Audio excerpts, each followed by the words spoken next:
Yes, folks, so Stoo's Secret Stash at the National Holden Museum again today, and we've got a mix of vehicles here this morning. And first up, a Holden Shutdown. You know, it's one of the another one of the vehicles representing the Holden mark, and unfortunately they're no longer with us, but you can't get any more future classic than a Holden Monaro CV8. And this beautifully cared for example is really a gorgeous reminder of what could have been with Holden. And of course it's got the 5.7 litre motor, V8 motor, the Chev motor.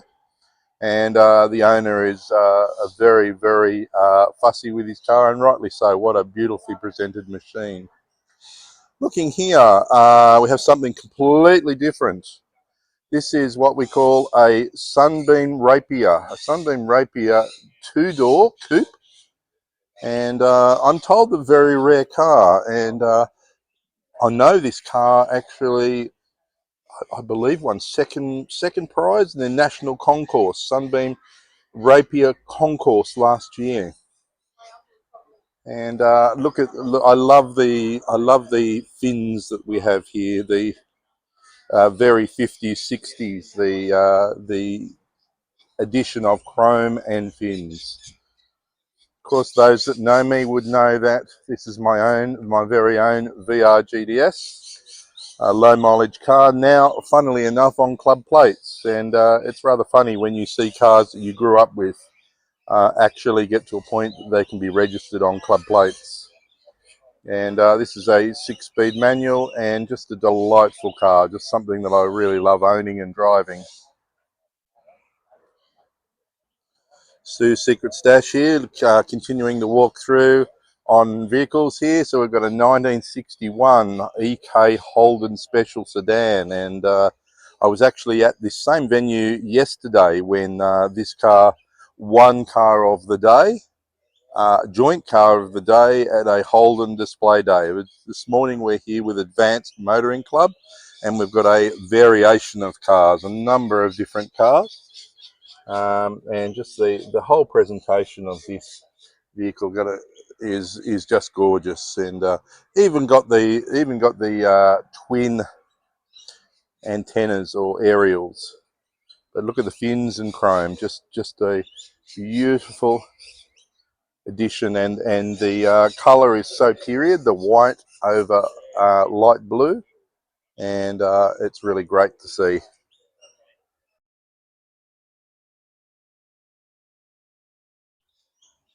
Next car we're looking at is about a 1964 EH Holden, and another example of motoring at its finest. For Holden was then an upcoming, well, not upcoming, but certainly a car manufacturer that the country had adopted as its very own, and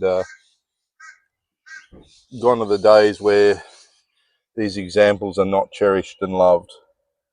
And just a beautiful Premier in just delightful condition, very standard looking, 179, and that color combination is beautiful.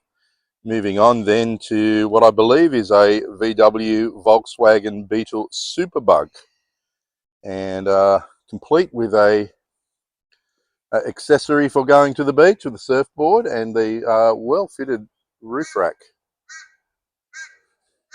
Of course, you know about the VWs. They were the car for the people. And that was Germany's attempt, I guess you could say, to make motoring affordable for everyone and the masses. And after selling millions and millions of cars, that started off being made in Germany and ended up having production sites in Germany as well as Brazil and Mexico, the VW has come into its own.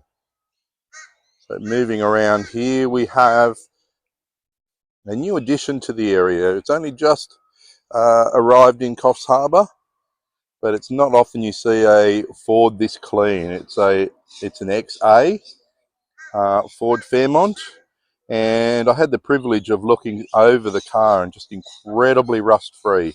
It's just come up from Tasmania, and it's a 351. and sports the C4 Auto, and just really clean car in delightful condition. And I get so much joy out of seeing these cars preserved and being able to be used and enjoyed by the owners, who are, as we know, caretakers of these wonderful historic machines.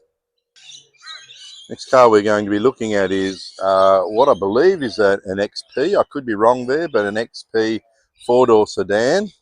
Has only recently had a restoration completed on.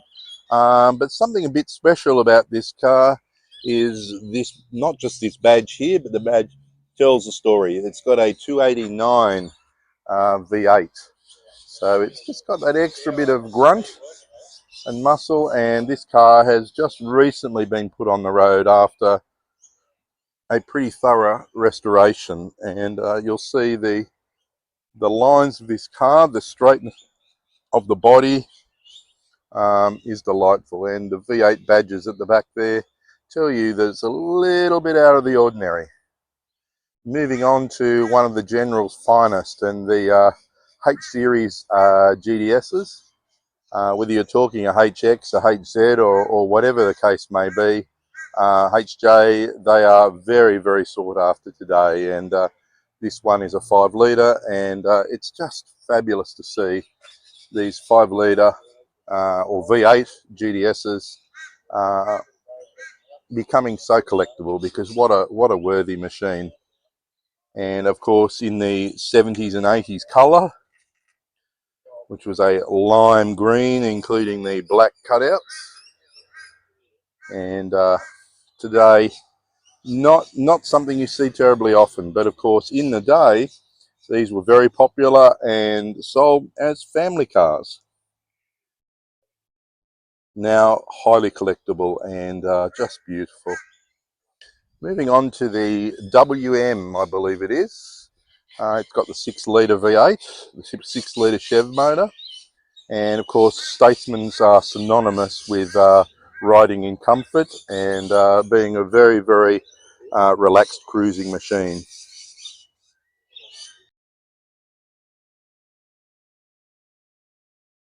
Now on to the Ford muscle again, and continuing the tradition of Holden versus Ford, I guess you could say.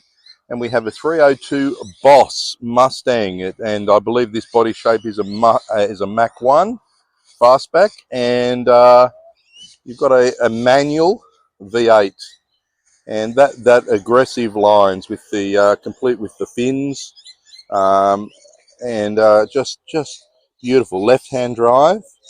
Still retaining the original left-hand drive configuration, and again a much loved and just very special car, and beautiful to see. Moving on, we have a Holden Ute again, something very different. This Ute has a Chev small block V8 in it, so the owner does certainly like using his machine on the road, and it's a bit more pokier than the EJ and the EH Holdens normally are. And the giveaway, excuse me, internally is the fitment of the T-bar auto there. And the billet steering wheel just suggests that there's something not quite standard with this machine.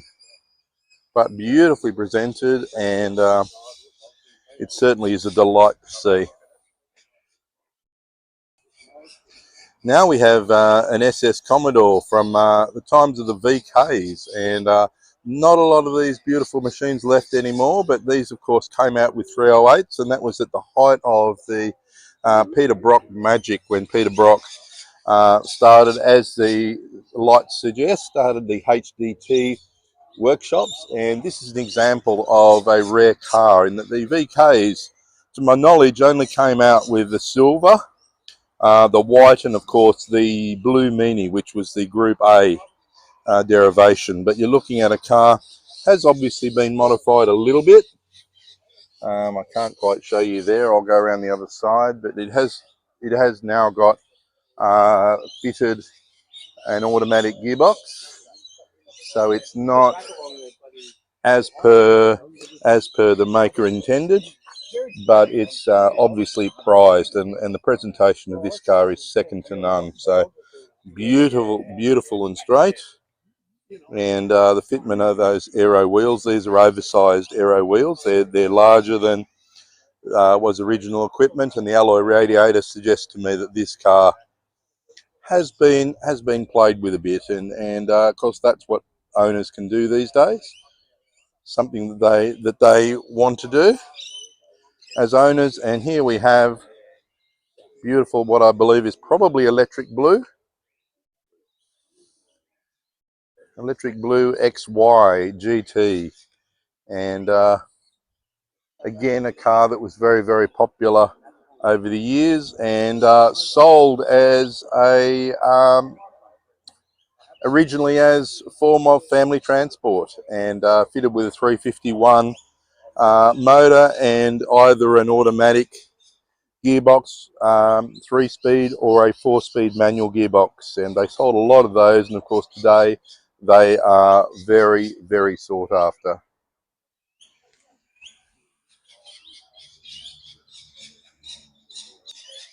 Late comer to the day is a very well-known Gemini, a Gypsy Gemini panel van, and this car is very well known in Gemini circles.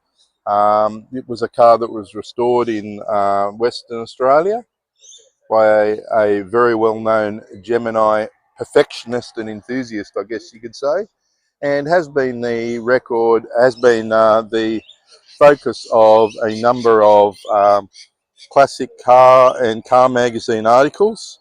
The meticulousness of this restoration is quite astounding, and you've got an example of a very rare and usable Holden Gemini, but not just an ordinary Holden Gemini, a Gypsy panel van, and just beautiful to see that this car sold from Western Australia and went to a family who are very enthusiastic about their cars and maintain these cars with the fact that keeping them original and keeping them true to their original form is just delightful.